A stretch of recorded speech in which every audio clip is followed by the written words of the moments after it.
Since the unprovoked and dastardly attack by Japan on Sunday, December 7th, 1941, a state of war has existed between the United States and the Japanese Empire.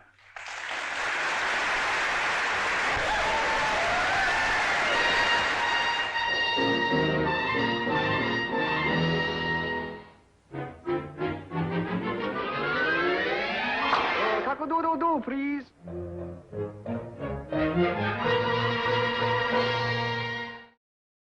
A few months after war was declared between the U.S. and Japan, the U.S. government arrested over 5,000 Japanese American community leaders on the suspicion that they might be loyal to the Japanese Empire. Most were apprehended at their homes, many in front of their families.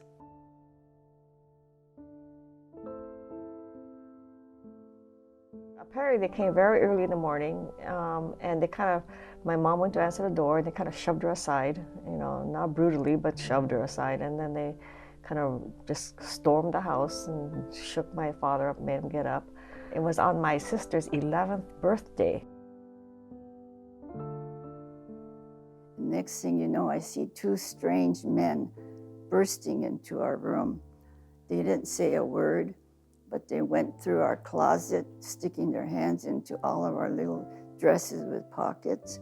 They went through our bureau, dumped everything out. They looked under our bed, and then when they got to our toy box, they drew out this gun that my sister and I used to play Lone Ranger with. And they said, "Does your daddy have one of these?" And so we said, "No, these are our toys." And we were so scared, we got dressed in a hurry. We ran downstairs, and I bumped into my mother, who was very upset because they were going through her kitchen. My father was in the dining room talking to the FBI men. It felt like forever. My father told my mother to get some things ready because he would have to go to the detention center. That day, we were supposed to celebrate her 11th birthday when they came and took him away. Gee, what a surprise. Well, my father thought that they'll go through some questioning and then he'll be home in time for birthday cake. He really thought that if you answer a question, cooperate, he'll be home in time for dinner and have birthday with the kids. And in reality, what happened? Well, he wasn't reunited with the family for a couple of years.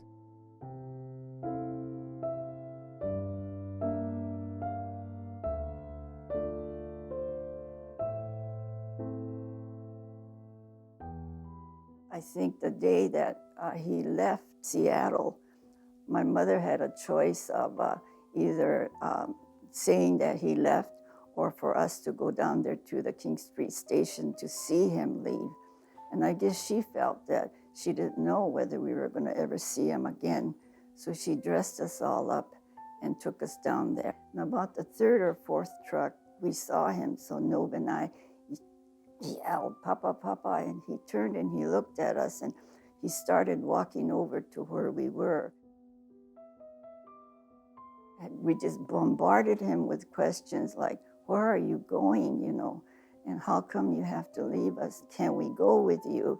We just asked him all kinds of questions, and he didn't know, so he couldn't answer us. He was trying to comfort us, but by then the guards came and said he had to board the train. And so we're hanging on to the bars with our little faces stuck through it, tears streaming down our faces, and we're yelling for him. And he turned around once and saw us, and he hurriedly got up the stairs. And he said afterward, he told me that he sat down in the chair closest to him, and he said the first time in his life he cried.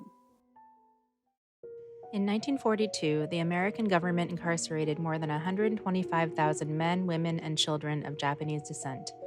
Many gave up their homes and businesses in the process. These people and families, many of whom were American citizens, lived in temporary facilities called assembly centers for several months until government workers finished building the final concentration camps. There were 11 camps in total. Not long after their father's arrest, government agents incarcerated the sisters and their mother at the Puyallup Assembly Center, 30 miles south of Seattle. After 4 months, the government sent them to a newly built camp called Minidoka in Idaho. Life was hard, especially for the girl's mother, who had to do everything for her 4 children for 2 years without her husband. The day when we were to be bussed out, we each had a job to do. My job was to carry her, Minkie, the baby of the family. My sister Nobi's job was to keep track of Mako. We each had to carry diapers.